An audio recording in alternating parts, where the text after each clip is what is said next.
Bismillahirrahmanirrahim. Assalamualaikum warahmatullahi wabarakatuh. Alhamdulillahirrabbilalamin. Wassalatu wassalamu ala nabiyyina Muhammadin wa ala alihi wa sahbihi ajma'in. Saudara-saudaraku sekalian yang berbahagia, kebahagiaan dalam rumah tangga merupakan cita-cita impian setiap manusia. Tetapi persoalan dalam rumah tangga tidak bisa dihindari. Bahkan kadang sampai kepada perceraian. Dan faktanya angka perceraian itu semakin hari semakin bertambah. Namun pertanyaan yang lebih penting dari itu semua adalah apakah perceraian yang dilakukan sudah sesuai dengan syariat Islam, sesuai dengan apa yang diperintahkan oleh Allah Subhanahu wa taala dan dicontohkan oleh Rasulullah Shallallahu alaihi wasallam, di mana seharusnya perceraian itu menjadi solusi, bukan justru menambah persoalan yang sudah ada. Allah menurunkan Al-Quran dengan nama surat, salah satunya adalah surat At-Tolaq yang artinya perceraian. Terdiri dari 12 ayat termasuk surat Madaniyah. Di awal surat At-Tolaq ini Allah berfirman, A'udzubillahi minasyaitonirrajim, ya ayyuhan nabi, wahai nabi. Panggilannya kepada nabi, tetapi lanjutannya adalah idza talaqtumun nisa, apabila kalian menceraikan wanita atau istri. Nabi itu satu, ya, Nabi Muhammad Sallallahu Alaihi Wasallam. Tapi selanjutnya yang dipanggil adalah untuk jama, di mana ini menunjukkan bahwa terlibat juga di dalamnya adalah orang-orang yang beriman. Mengapa ditujukan untuk orang yang beriman, tetapi panggilan kepada Nabi saja? Karena sesungguhnya perkara yang ingin disampaikan pada ayat ini adalah tentang cerai, yang meskipun itu dibolehkan buat orang yang beriman, tetapi ruangnya dipersempit, yaitu meskipun harus terjadi, itu adalah jalan akhir dari sebuah penyelesaian permasalahan. Itu pun hanya diperlakukan dengan panggilan wahai Nabi, artinya harus sesuai dengan contoh Nabi Shallallahu Alaihi Wasallam dan petunjuk dari Allah Subhanahu Wa Taala. Idza talaqtumun nisa, apakah Nabi pernah menceraikan istrinya? Di dalam tafsir Ibnu Katsir disebutkan riwayat dari sahabat Anas radhiyallahu anhu bahwa Rasulullah pernah menceraikan istrinya yang bernama Hafsah. Hafsah ini adalah putri dari Umar ibn Khattab radhiyallahu anhu. Perlu kita ketahui saudaraku bahwa Nabi menceraikan itu bukan berarti ada permasalahan dalam rumah tangganya yang tidak bisa diselesaikan. Ya, ini Nabi menceraikan itu adalah karena satu hajat. Bisa saja bukan karena sebuah persoalan, tapi satu hajat, sebagaimana dahulu orang-orang Ansor menceraikan istri mereka, tujuannya adalah untuk dinikahi mantan istrinya itu oleh orang-orang Muhajirin. Tidak ada persoalan sebelumnya antara mereka dengan istri mereka. Maka Hafsah binti Umar radhiyallahu anhuma pun pulang kepada keluarganya, menceritakan persoalannya. Lalu kemudian faqila lahu, turunlah perintah kepada Nabi Shallallahu Alaihi Wasallam untuk rujuk kepada Hafsah. Mengapa? Karena sesungguhnya dia adalah seorang wanita sawwamatun qawwamah. Dia adalah ahli puasa dan ahli qiyamul lail, dan bahwasanya dia adalah akan menjadi salah seorang istri yang mendampingi Nabi Shallallahu Alaihi Wasallam di surganya nanti. Meskipun hadis ini derajatnya dhaif, tapi dicantumkan oleh Ibnu Katsir untuk menambah penjelasan keterangan dari sebuah ayat. Saudara-saudaraku sekalian yang berbahagia, Allah memerintahkan kalau kita mau menceraikan istri, fatalliquhunna li'iddatihinna. Maka tata cara menceraikan istri itu hendaknya memperhatikan iddah mereka. Iddah yang dimaksud adalah hitungan hari-hari yang di mana hari-hari tersebut seorang wanita itu masih terikat dengan undang-undang, dengan aturan-aturan, di mana sang suami yang menceraikan itu masih punya kesempatan untuk rujuk kembali.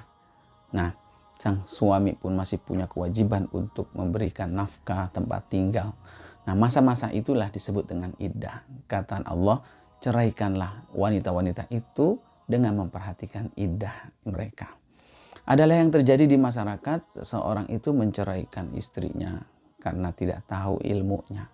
Sudah keluar kalimat cerainya, dia baru bertanya kepada ustadz, apakah cerainya jatuh atau tidak? Talaknya itu jatuh atau tidak? Seharusnya cerai itu adalah dia harus dijadikan sebuah ibadah yang dilakukan dengan penuh kesadaran, pertimbangan, ilmu pengetahuan, sudah direnungkan dan diputuskan matang-matang bahwa dia akan bercerai. Kapan dia harus bercerai? Para ulama memberikan penjelasan bahwa cerai itu yang sesuai dengan sunnah Nabi Shallallahu Alaihi Wasallam adalah hendaknya seorang suami menceraikan istrinya di saat istrinya sedang tidak haid, ya, atau di saat istrinya sedang bersih tetapi belum dia sentuh sebelumnya. Ya, ini setelah dia haid lalu datang bersihnya, waktu bersihnya itulah sebelum dia sentuh diceraikan istrinya. Kenapa? Karena hitungan iddahnya pada saat itu akan menjadi lebih jelas. Ya, iddahnya itu di dalam Al-Quran ayat 229, 230 Allah Subhanahu wa taala menjelaskan bahwa wanita yang diceraikan oleh suaminya dalam keadaan hidup suaminya, maka iddah mereka adalah 3 kali bersih, 3 kali kuru. Dan makna kuru itu sebagian ulama ada yang mengartikannya bersih, yaitu 3 kali bersih, ada yang mengartikannya haid, 3 kali haid. Jadi semasa 3 kali bersih atau 3 kali haid itulah yang disebut dengan iddah. Jangan sampai menceraikan seseorang wanita itu tidak memperhatikan iddahnya. Masa menunggunya akan menjadi semakin bertambah semakin lama, dan itu adalah kezaliman buat istri. Seumpama seseorang menceraikan istrinya dalam keadaan haid, maka masa haid itu dia sudah mulai menunggu, sudah jatuh talaknya, lalu menunggunya itu bertambah lamanya dengan hitungan hari-hari haid yang dihitung. Ya, jadi sehingga dia menambah waktu seorang wanita itu dalam iddahnya itu beberapa hari, dan itu tidak diperbolehkan. Atau ketika seseorang menceraikan istrinya dalam keadaan bersih tapi sudah disentuh sebelumnya oleh dia, lalu dia ceraikan. Siapa yang tahu jika seandainya sentuhannya tersebut membuahkan janin di dalam rahim istrinya, lalu kemudian ternyata dia ceraikan, sementara iddah bagi wanita yang hamil itu adalah sampai dia melahirkan janinnya, kurang lebih selama 9 bulan, yang seharusnya hanya 3 kali bersih atau 3 kali haid atau kurang lebih 3 bulan. Dengan disentuh terlebih dahulu lalu hamil, maka iddahnya menjadi semakin panjang 9 bulan, dan ini tentunya adalah kezaliman buat istri. Maka hendaknya kalau mau menceraikan, pilih waktu yang tepat. Yaitu kapan? Saat istri sedang bersih dan belum kita sentuh. Tidak diperkenankan kita menceraikan istri saat sedang haid atau sedang bersih tapi sudah kita sentuh. Talak pada seorang istri yang sesuai dengan waktunya itu disebut dengan talak sunni, talak yang sesuai dengan sunnah. Sedangkan talak yang tidak sesuai dengan waktunya itu disebut dengan talak bid'ah atau talak bid'ah. Tentu pelakunya adalah berdosa karena dia telah melakukan zalim kepada istrinya. Maka ceraikanlah istrimu dengan memperhatikan iddah mereka.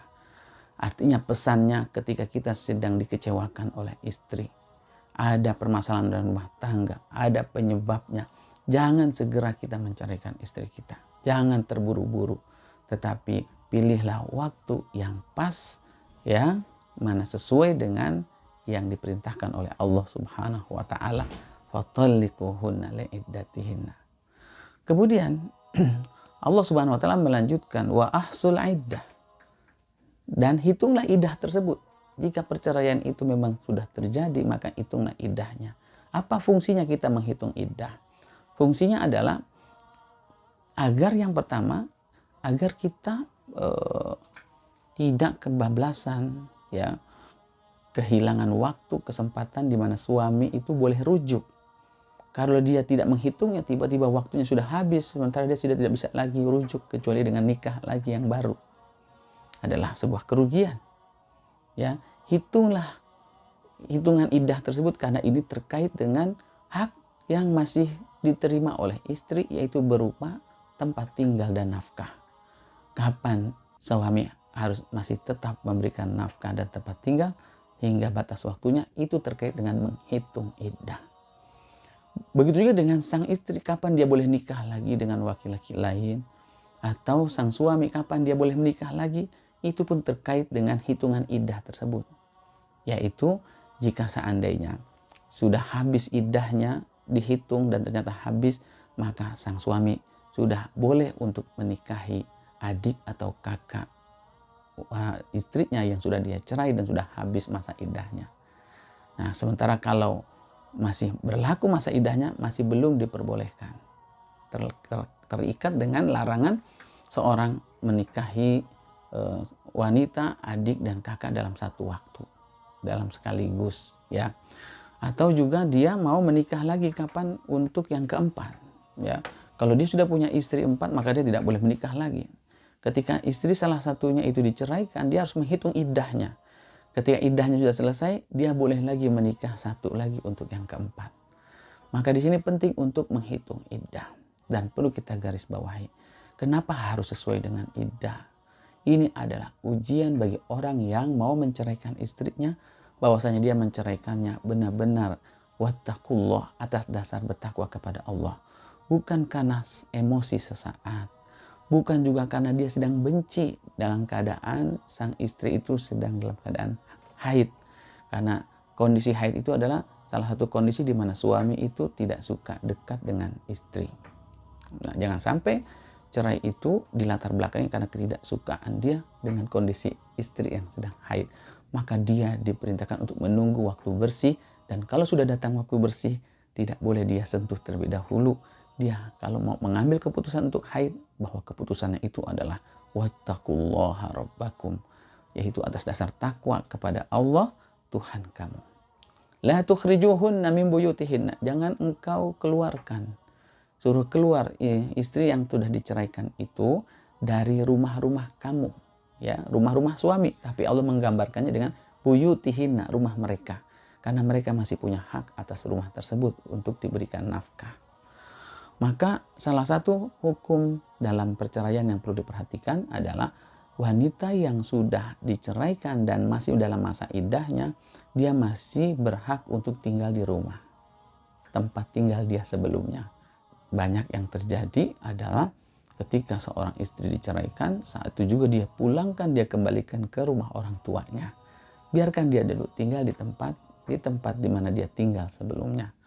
La tukhrijuhunna min buyutihinna wala yakhrujna, dan mereka juga para istri tidak boleh keluar dari rumah-rumah mereka tersebut. Kenapa?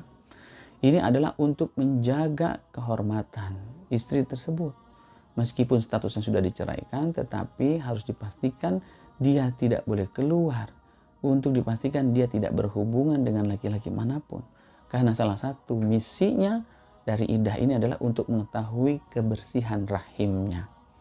Maka ketika sang istri keluar lalu kemudian terjadi perzinahan di luar, itu adalah bentuk kezaliman terhadap suaminya. Karena apa? Karena sesungguhnya suaminya lah yang lebih berhak untuk rujuk kepada istri yang diceraikan tersebut daripada laki-laki yang lain. Maka harus selama iddah itu di bawah pengawasan suami, ya. Kalaupun mau keluar, Allah mengatakan illa bifahisyatin mubayyinah. Kalau sang istri itu melakukan sebuah fahisyah yang jelas-jelas fahisyahnya. Sebagian ulama mengatakan makna fahisyah yang disebut adalah zina, yaitu zina yang mendatangkan hukuman rajam. Maka dia boleh keluar dari rumahnya untuk ditegakkan hukum rajam tersebut.